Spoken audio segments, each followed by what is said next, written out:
Bismillahirrahmanirrahim. Assalamualaikum warahmatullahi wabarakatuh. Salam sejahtera bagi kita sekalian. Shalom, salve, om swastiastu. Namo Buddhaya, salam kebajikan. Saudara-saudara, bapak-bapak ibu yang saya hormati,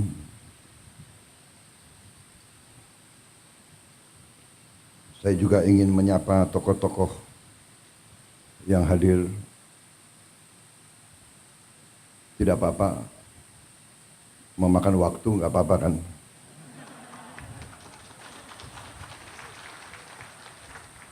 Panitia Pak, saya dibatasi nggak di sini?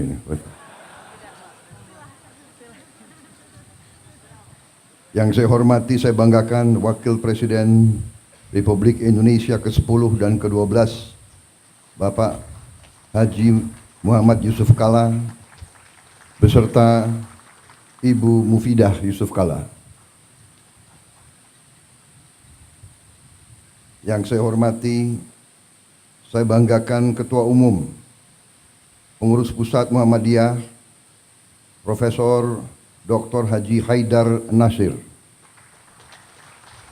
beserta para kiai, para ulama, serta para pimpinan Pusat Muhammadiyah dan seluruh keluarga besar Muhammadiyah yang saya hormati dan saya banggakan. Ketua Umum PP Aisyah, Ibu Salmah Urbaniyah, beserta ibu-ibu pengurus Aisyah yang hadir.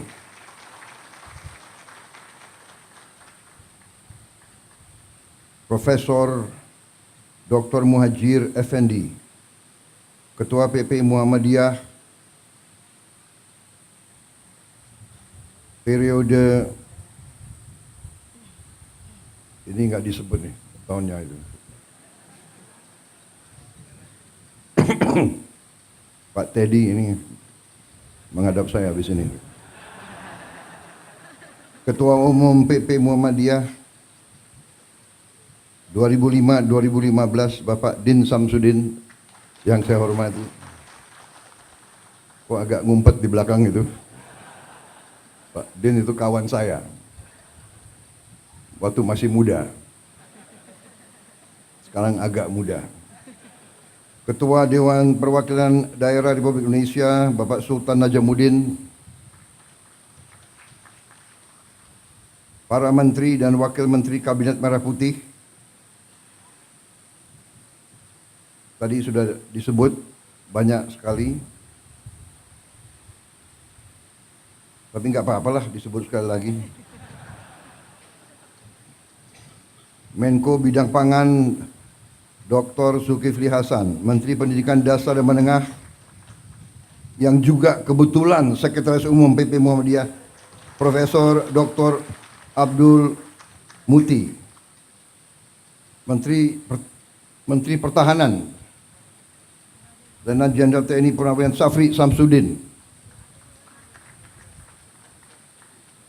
Menteri Perdagangan Saudara Budi Santoso, Menteri Desa dan Pembangunan Daerah Tertinggal Saudara Yandri Susanto, Menteri Kehutanan Saudara Raja Juli Antoni, PhD, Menteri Kelautan Perikanan Saudara Sakti Wahyu Trenggono, Menteri Lingkungan Hidup Saudara Hanif Faisal Nurofik, Panglima TNI Jenderal TNI Agus Subianto, Kepala Kepolisian Republik Indonesia Jenderal Polisi Listio Sigit Prabowo. Jadi kalau Kapolri dan Panglima TNI nama terakhirnya itu Prabowo Subianto.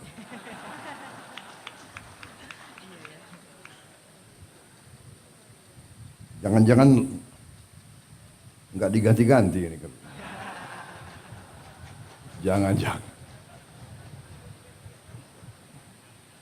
Kepala Badan Gizi Nasional Profesor Dr. Dadan Hindayana, Sekretaris Kabinet Saudara Teddy Indra Wijaya, Ketua Komisi 7 DPR RI Saudara Saleh Daulay, Pejabat Gubernur NTT Saudara Andriko Noto Susanto, Gubernur terpilih NTT Saudara Melkiades Lakalena, Wakil Gubernur terpilih NTT Saudara Yohanes Asadoma, Wakil Menteri Luar Negeri Saudara Anies Mata, PhD, Wakil Menteri Pendidikan Dasar Menengah Dr. Fajar Riza Ulhak, Wakil Menteri Dikti, Sains dan Teknologi Profesor Dr. Fauzan, mantan Rektor Universitas Muhammadiyah Malang, Wakil Menteri Pelindungan Pekerja Migran Indonesia Saudara Zulfikar Ahmad, Wakil Menteri Perumahan dan Kawasan Pemukiman Saudara Fahri Hamzah, Wakil Menteri Kehutanan Saudara Sulaiman Umar, Wakil Kepala Badan Penyelenggara Haji Saudara Dahnil Anzar, Rektor Universitas Muhammadiyah Kupang Bapak Zainur Wula, beserta seluruh rektor dan guru pendidikan tinggi Muhammadiyah yang hadir di sini. Dan tentunya peserta Tanwir dan Milad Muhammadiyah yang ke-112 yang saya hormati dan saya banggakan. Tadi saya baca banyak tokoh-tokoh karena ternyata banyak sekali di antara mereka juga yang ada hubungan dekat dengan Muhammadiyah. Apakah mereka pernah pengurus Muhammadiyah atau lulusan Universitas Muhammadiyah atau SMA Muhammadiyah. Demikian bukti keberhasilan Muhammadiyah sebagai organisasi kemasyarakatan, sebagai organisasi dakwah, dan lebih dari itu sebagai organisasi pendidikan dan kesehatan. Saudara-saudara sekalian, Presiden Republik Indonesia yang pertama dan kedua juga merupakan warga Muhammadiyah. Kalau tidak salah, Presiden Soekarno pernah menjadi pengurus Muhammadiyah. Dan Ibu Fatmawati juga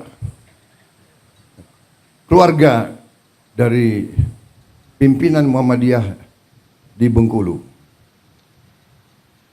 Pak Harto juga warga Muhammadiyah, lulusan SD dan SMP Muhammadiyah. Bahkan waktu beliau presiden, sekian kali kabinet, banyak kawan-kawan non Muhammadiyah yang mengeluh, kok Pak Harto itu kok milihnya Muhammadiyah banyak sekali. Saya juga jangan saya nanti dituduh memilih Muhammadiyah banyak sekali, tidak. Karena mungkin karena keberhasilan Muhammadiyah mendidik, membesarkan kader-kader sehingga Muhammadiyah ada di mana-mana itu. Kalau saya undang partai untuk koalisi, saya minta calon-calon terbaik mereka ajukan nama-nama. Saya nggak tanya, ini Muhammadiyah atau bukan. Ternyata sudah dilantik, ada yang bisik-bisik, itu Muhammadiyah Pak. Hari ini saya hitung, ini Muhammadiyahnya.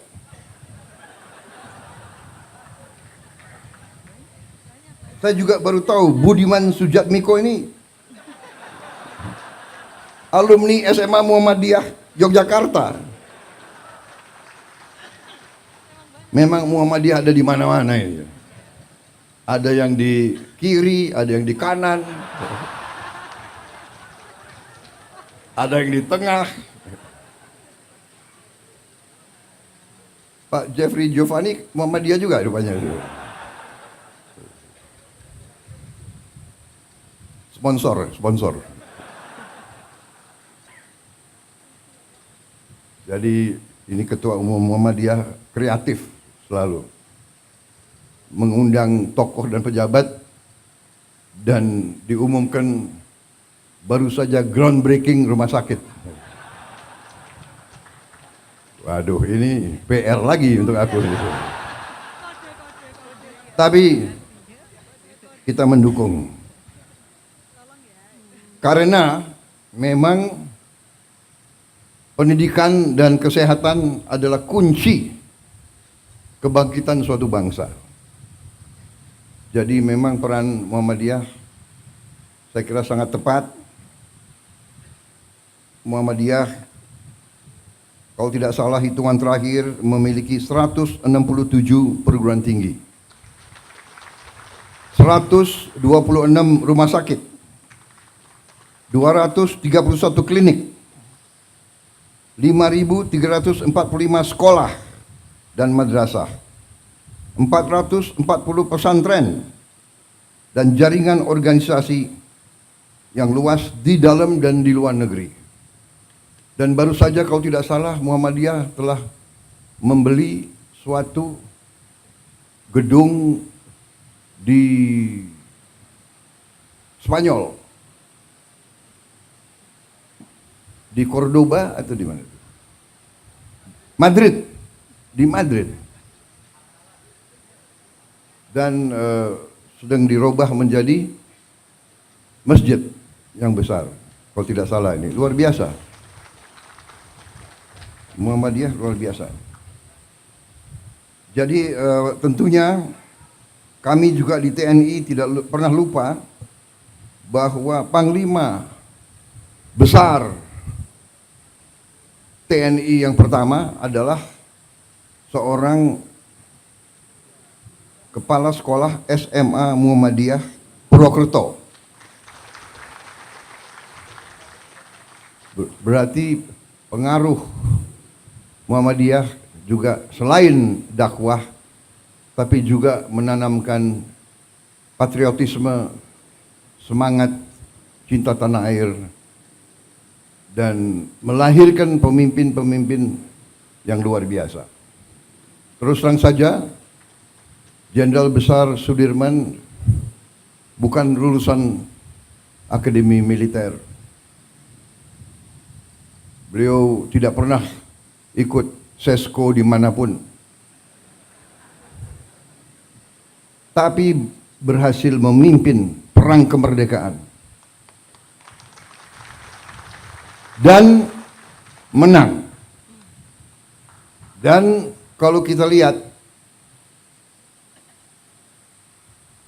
ucapan-ucapan, perintah-perintah beliau, pidato-pidato beliau, kalau kita lihat sampai hari ini pun adalah ungkapan dan pemikiran seorang pemimpin militer yang tidak kalah dengan pemimpin militer terhebat di dunia sepanjang sejarah. Artinya, walaupun beliau mungkin dianggap hanya seorang kepala sekolah SMA, tetapi pasti beliau mendalami, membaca, belajar secara otodidak, sehingga beliau mampu untuk memimpin sebuah perjuangan kemerdekaan. Saudara-saudara sekalian, menjadi pemimpin dalam kancah krisis perang itu masalah hidup dan mati. Kalau kalah, mati atau dipermalukan atau dijajah. Kita tidak menghendaki perang. Saya mantan jenderal. Saya mengerti dan saya paham apa itu pertempuran. Perang destruktif. Ibarat pohon butuh 20 tahun untuk tumbuh, hanya 15 menit untuk tumbangkan. Negara, masyarakat, desa pun, provinsi pun, kota butuh ratusan tahun untuk berdiri dan berkembang. Hancur dalam beberapa menit, hancur dalam beberapa saat. Karena saya mengerti itu, saya terus berjuang, terus memimpin dengan mengajak, mari kita belajar dari sejarah, mari kita waspada, mari kita galang persatuan, mari kita hindari perpecahan, mari kita hindari konflik. Saudara-saudara, ini situasi yang kita hadapi. Di tengah saya diundang di acara ini, saya ingin mengatakan bukan pengurus Muhammadiyah yang harus terima kasih saya hadir. Saya yang terima kasih karena saya merasa tidak hanya kehormatan, tapi saya merasa penting bagi saya untuk bisa bicara kepada tokoh-tokoh Muhammadiyah, kepada para guru, kepada para ustadz, kepada para ulama. Ustadz, guru, ulama adalah pendidik bangsa, adalah panutan rakyat, panutan masyarakat. Sekali lagi saya katakan, apa yang kita lihat hari ini, situasi dunia mengajarkan kita, pabrik-pabrik kita tidak dirusak. Saudara-saudara sekalian, mari kita buka televisi, kita buka YouTube, kita lihat apa yang terjadi di hampir setiap negara, apalagi negara Muslim. Lihat, jangan percaya Prabowo. Lihat apa yang terjadi di Gaza. Lihat, anak-anak tidak berdosa. Angka terakhir diperkirakan 5.000 anak di bawah umur 1 tahun mati terkubur. Ribuan lagi kita tidak tahu. Belum anak di atas 1 tahun, belum orang tua, belum ibu-ibu. Libanon, jutaan warga Libanon mengungsi, hilang rumah. Tepi barat, saudara-saudara sekalian, belum Ukraina. Ya, Ukraina jauh, tapi perang Ukraina mengakibatkan harga pangan naik di seluruh dunia. Ya, Gaza jauh, tapi itu saudara-saudara kita.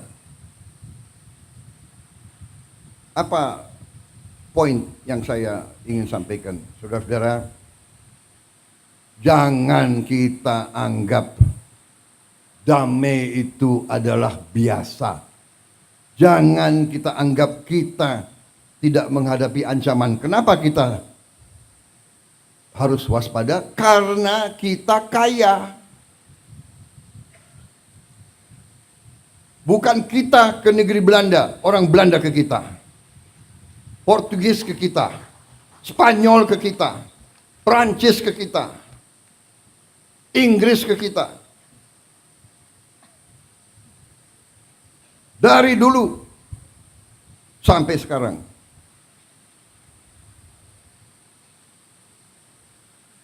Saudara-saudara, saya kira pelajaran termasuk di semua agama, pelajaran agama Islam pun mengajarkan bahwa kita harus bertanggung jawab atas keselamatan kita sendiri, keselamatan keluarga kita, dan juga atas harta kita. Jadi saudara-saudara, dalam kondisi penuh ketidakpastian, di mana hitungan sekarang adalah di Eropa terjadi kurang lebih 17% kemungkinan perang nuklir. Ini pengamatan pakar-pakar di Eropa. Karena negara barat mengizinkan peluru-peluru jangka jauh, jarak jauh mereka menyerang Rusia. Rusia sekarang mengatakan dia boleh menyerang negara-negara barat menggunakan senjata-senjata yang paling mutakhir. Belum Timur Tengah, belum di Asia, Taiwan dan Korea Utara. Kalau tidak salah tadi malam pemerintah Korea Selatan menyatakan keadaan darurat di Korea. Jadi saudara-saudara, marilah kita jangan terlalu lengah, jangan terlalu santai. Kita non-blok, kita tidak memihak, kita menghormati semua negara.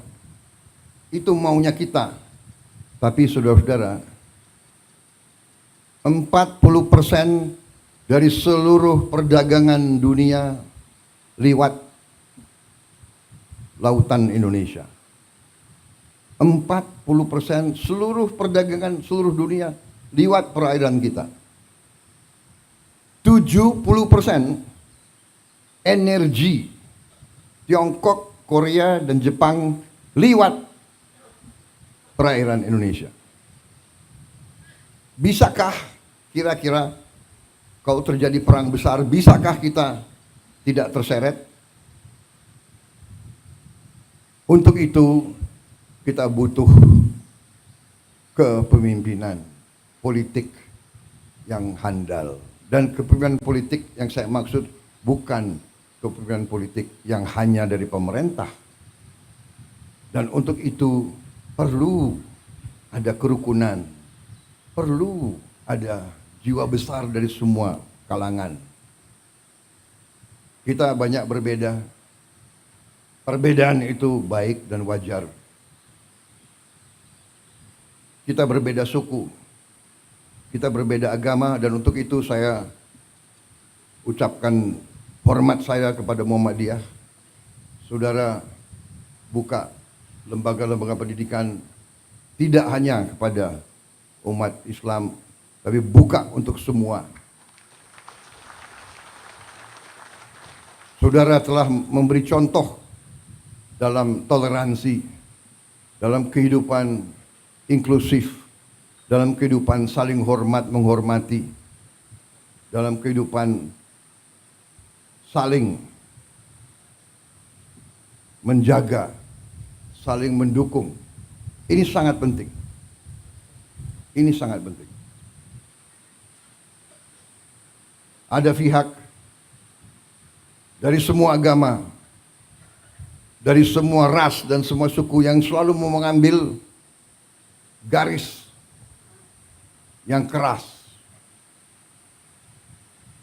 Fanatisme, fanatisme agama, fanatisme suku, fanatisme ras, fanatisme budaya dan sebagainya. Justru ini yang melahirkan peperangan. Saudara-saudara, karena itu apa yang saudara telah melaksanakan adalah sesuatu yang sangat-sangat berharga bagi kita semua. Milad ke-112 tentunya saya atas nama pemerintah dan atas nama pribadi menyampaikan selamat dan harapan ke depan Muhammadiyah akan terus dalam peranannya di bidang dakwah, kesehatan, pendidikan, melahirkan kemakmuran untuk semua adalah sangat tepat. Karena kemakmuran adalah tujuan kita. Tapi tidak ada kemakmuran tanpa keadilan.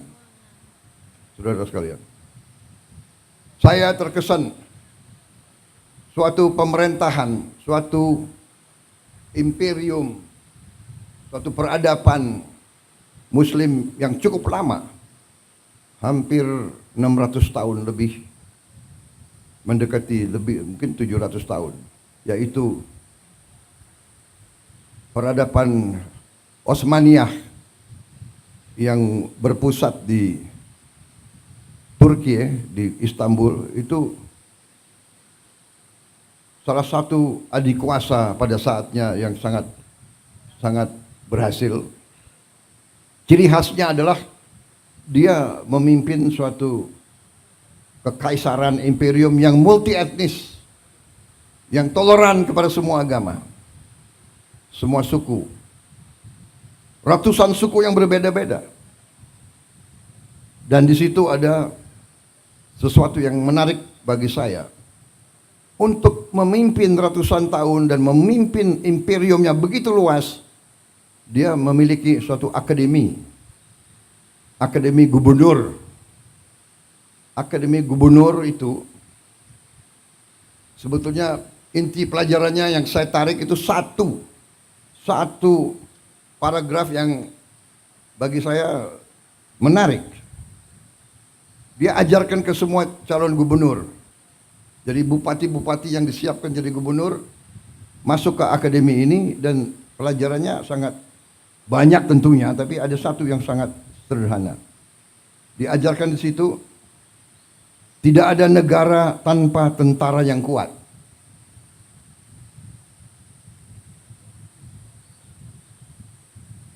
Karena ada kecenderungan pelajaran-pelajaran liberal seolah-olah mau dipisahkan antara sipil dan tentara.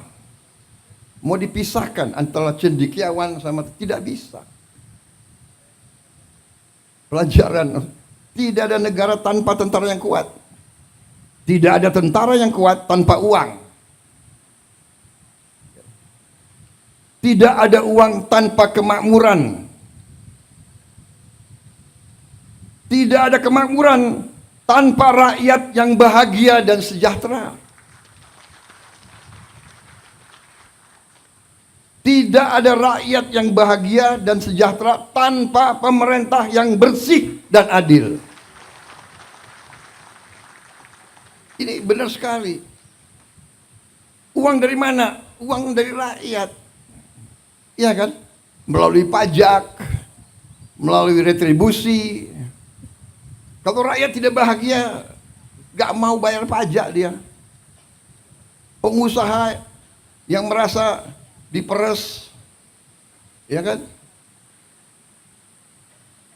Dulu, sekarang mungkin tidak ada. Mudah-mudahan tidak ada lagi. Dia tidak rela bayar pajak, dia tidak rela.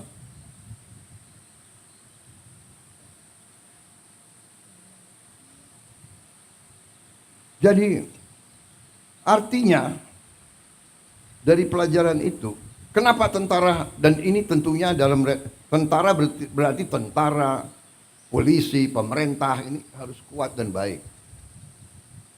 Tapi tidak mungkin kalau uangnya tidak cukup. Uang tidak cukup, ya dia bisa bertindak. Kita diajarkan oleh senior-senior kita. Tentara yang tidak disiplin sangat berbahaya. Gerombolan. Tentara yang tidak setia kepada tuannya berbahaya. Siapa tuannya tentara? Tuannya tentara rakyat. Rakyat yang membayar tentara. Sepatunya, kaos kakinya, bajunya, semua dari rakyat. Kalau rakyat itu tidak bahagia, tidak sejahtera. Dan mereka tidak mungkin bahagia dan sejahtera kalau pemerintah itu tidak bersih dan tidak adil. Ini pelajaran saya kira, bukan kita nyontek, kita perlu belajar dari yang baik, yang berhasil.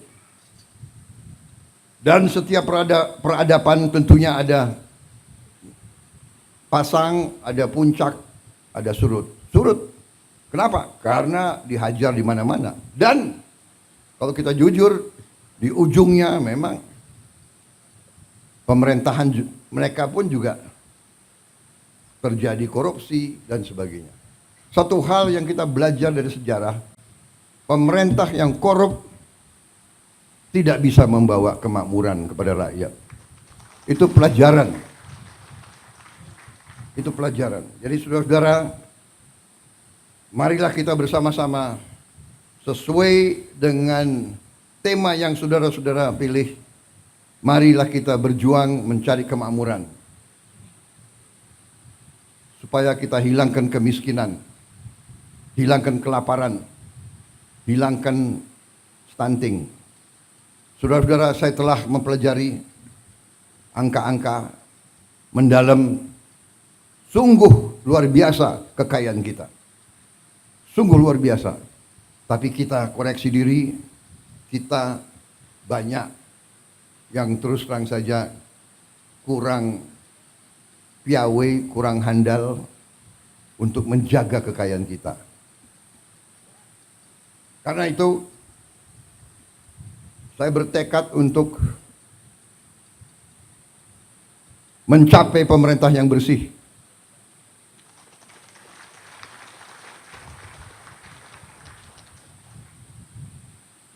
Dan ini tidak gampang. Ini sangat sulit. Bahkan saya tahu, saya ditertawakan, saya diejek. Tapi saya sudah biasa diejek.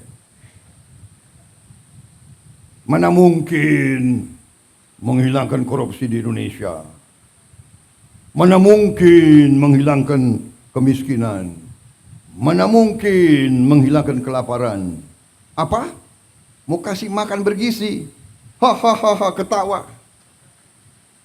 Di awal mereka tertawakan saya dan saya tahu mereka mengancam saya. Saya tahu saya diancam. Nanti harga saham, harga indeks saham akan turun. Di hari-hari pertama saya luncurkan gagasan makan bergizi, sudah muncul. Saya mengerti. Saya ini cukup lama jadi orang Indonesia. Saya mengerti. Saya mengerti. Ada ancaman terbuka, ada ancaman halus. Ada senjata yang terbuka, senapan, meriam, ya itu. Tapi sebelumnya ada senjata-senjata lain. Senjata psikologis, adu domba, fitnah, hoax. Ada ancaman terhadap ekonomi. Saudara-saudara, Pak, karena gagasan makan bergizi, harga saham indeks turun. Saya bilang, saya jawab ke mereka itu, saya kasih tahu ya, biar saya nggak punya saham, saya bilang. Dan rakyat di desa-desa tidak punya saham. Benar.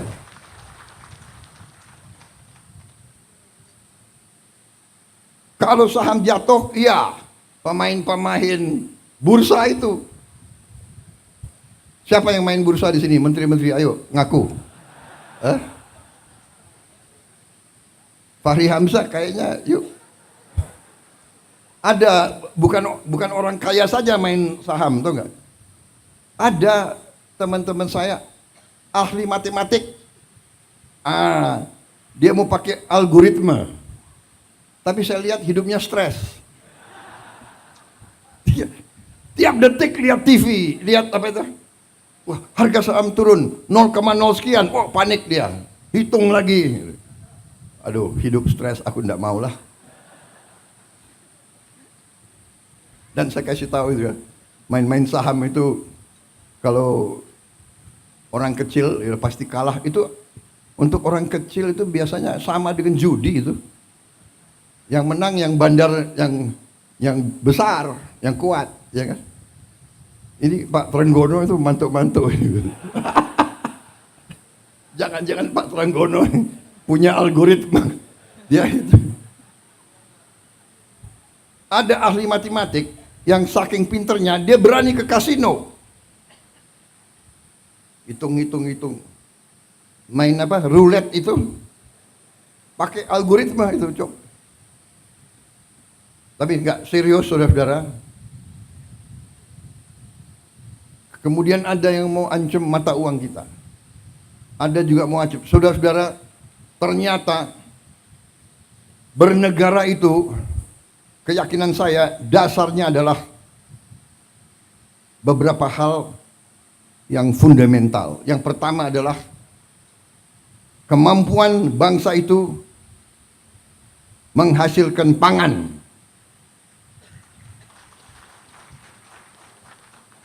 Karena itu kita hormati apa yang dilakukan oleh pemerintah sebelum saya. Semua pemerintah sebelum kita, dari Presiden Soekarno selanjutnya, punya jasa sampai kita berada di sini. Yuk kita hormati pemerintah Pak Jokowi. Saya bukan membela orang, terus terang aja.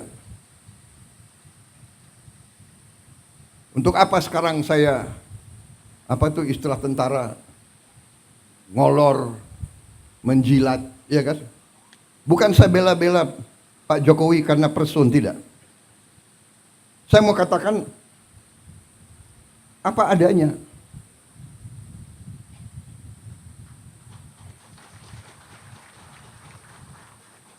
Kalau ada kekurangan, ada, kita semua ada kekurangan.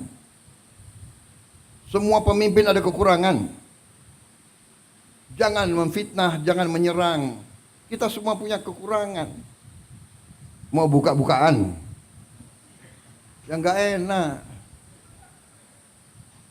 Kita diajarkan nenek moyang kita, orang tua kita, mikul dhuwur mendem jero. Orang tua hormati yang baik.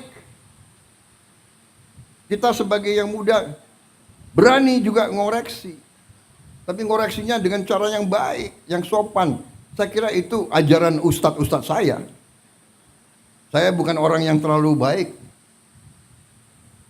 Agama saya akui di depan Muhammadiyah. Aku akui. Tapi saya ingat ajaran ustadz-ustadz saya. Tidak boleh dendam, tidak boleh maki-maki, ya kan?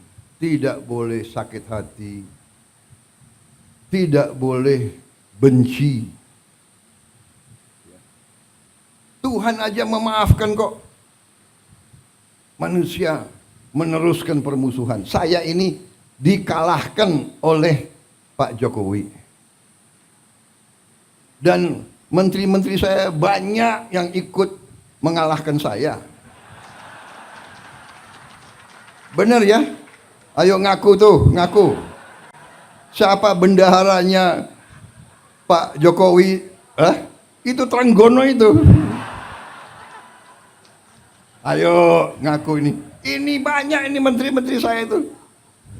Tapi sudah ini kan perbedaan itu biasa, persaingan itu biasa sudahlah. Tapi sesudah itu, ayo kerjasama, ayo. Nyatanya saya tahu ini, dalangnya Trenggono ini. Tapi jadi wakil saya di Kementerian Pertahanan. Akhirnya saya dibilang, oh Prabowo pakai banyak orangnya Jokowi. Tidak, bukan orangnya Jokowi. Saya pakai orang merah putih. Saya pakai anak Indonesia. Iya kan?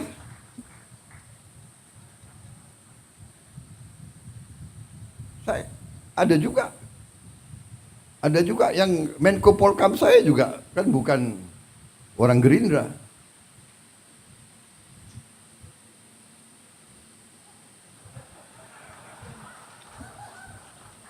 Dia memang non partai. Tapi saya ambil satu. Yang saya ambil, saya yakin di dalam hatinya semua itu cinta merah putih, cinta tanah air. Jadi tidak ada masalah. Di pilkada ada yang menang, ada yang kalah, sudah, ya kan?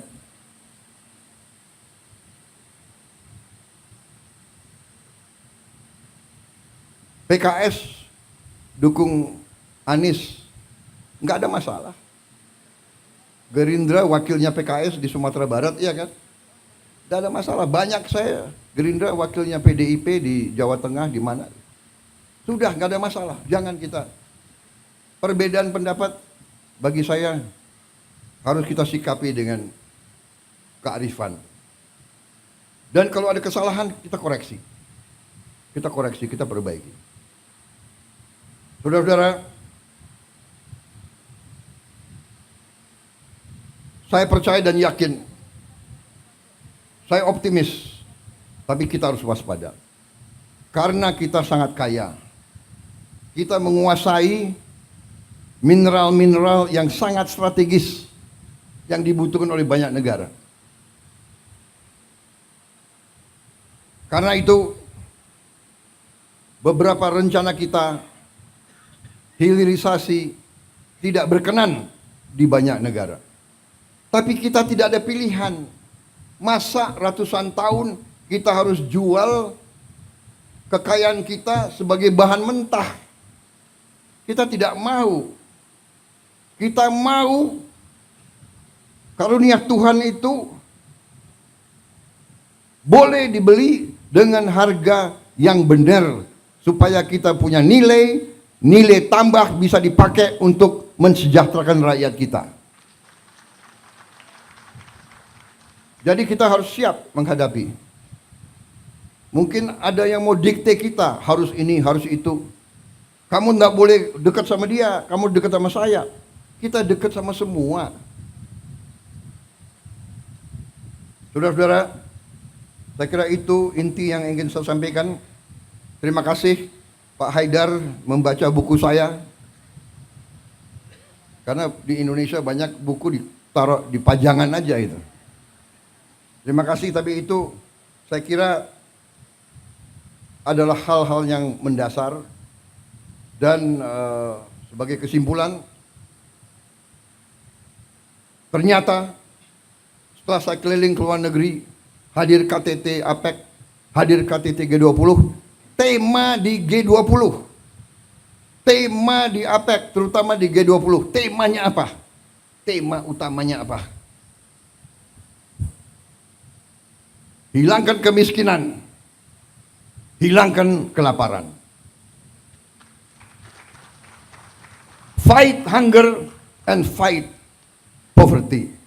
Itu tema dunia sekarang. Kemudian ke arah menjaga lingkungan hidup kita. Kita nanti berada di garis depan. Saya katakan Indonesia mungkin satu-satu negara, mungkin dengan Brazil dan Kongo, kita diberi karunia oleh Tuhan, kita akan mampu. Semua bahan bakar kita green, semua bahan bakar kita dari tanaman. Dan kita akan swasembada energi. Dan kita akan swasembada pangan. Dalam waktu yang lebih singkat daripada yang saya perkirakan. Saya beri target 4 sampai 5 tahun. Ternyata bisa lebih cepat. Dan saya percaya dan saya yakin NTT tadi kita robah dari hanya laporan gubernur hanya 300.000 hektar yang sekarang bisa diairi, potensi 4 juta hektar, luar biasa.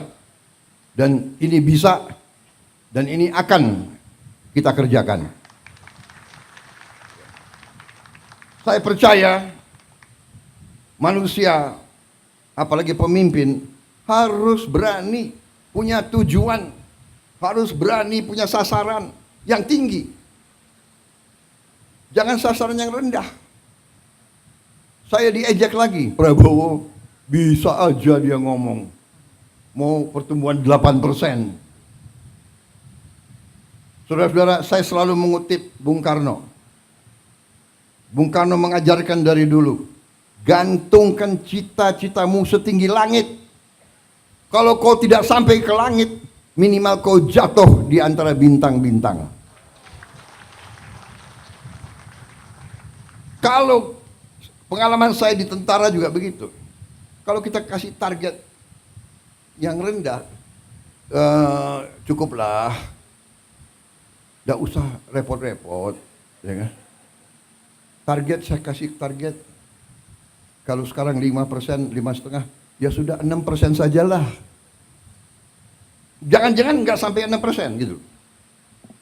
Tapi saya hitung angka-angka, saya percaya, saya yakin kita mampu sampai 8%. Kebocoran-kebocoran kita, kalau kita hemat, kalau pemerintah itu ketat, bersih, efisien, saya yakin bisa. Tapi ini butuh jiwa besar. Saudara-saudara, jiwa besar. Gubernur, bupati, semuanya harus bekerja. Wali kota. Sudahlah. Acara-acara yang tidak penting kurangi. Ya kan? Seminar, terlalu banyak rapat. Kenapa rapat atau ini harus di hotel di mana gitu? Saudara-saudara, hitungan kita perjalanan luar negeri saja itu, Indonesia ini perjalanan luar negeri pejabat-pejabat $3 miliar. Saya minta dikurangi 50% saja. Kalau bisa dikurangi 50%, artinya kita bisa menghemat 15T. 15T itu berapa bendungan, berapa irigasi, berapa SD bisa kita perbaiki, berapa anak sekolah bisa kita kasih makan. Tolonglah ya para menteri, puasa dulu. Puasanya 5 tahun. Kalau 5 tahun kita hemat $1,5 miliar dari perjalanan saja. Saudara-saudara, tapi bayangkan itu, apa yang kita bisa. Saya tapi sudah perintahkan, nah, Menteri Keuangan, Wakil Menteri Keuangan, teliti. Semua program diteliti, ternyata cukup besar penghematan. Cukup besar. Tapi saya tidak umumkan di sini supaya kita tidak cepat puas. Jadi saya mohon juga pada gubernur terpilih, bupati terpilih, ya, ketat, efisien, kurangi yang bersifat tidak kritis, kritis untuk kepentingan rakyat, kritis kepentingan langsung. Nggak usah terlalu banyak seminar, kita sudah tahu kesulitan rakyat, iya kan? Sudah tahu, Bapak. Masalah Indonesia ini adalah ini sudah tahu saya. Kita ini tidak punya satu datanya banyak, saya tahu. Banyak peraturan undang-undang bertabrakan, saya tahu. Solusinya bagaimana? Ya. Menteri Perumahan Rakyat, di sini diwakili wakil menteri, ya kan? Rakyat miskin, rakyat muda yang masih muda butuh rumah yang terjangkau. Gak usah diseminarkan berapa jumlah rumah, tipe berapa. Dia butuh segera. Kalau sudah berdiri minimal 3 juta rumah, Fahri Hamzah boleh senyum-senyum. Sekarang jangan senyum dulu kau.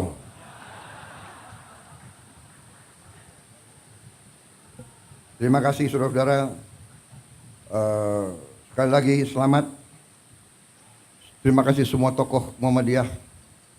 Mari kita bersama-sama dengan semua komponen lain, semua organisasi lain.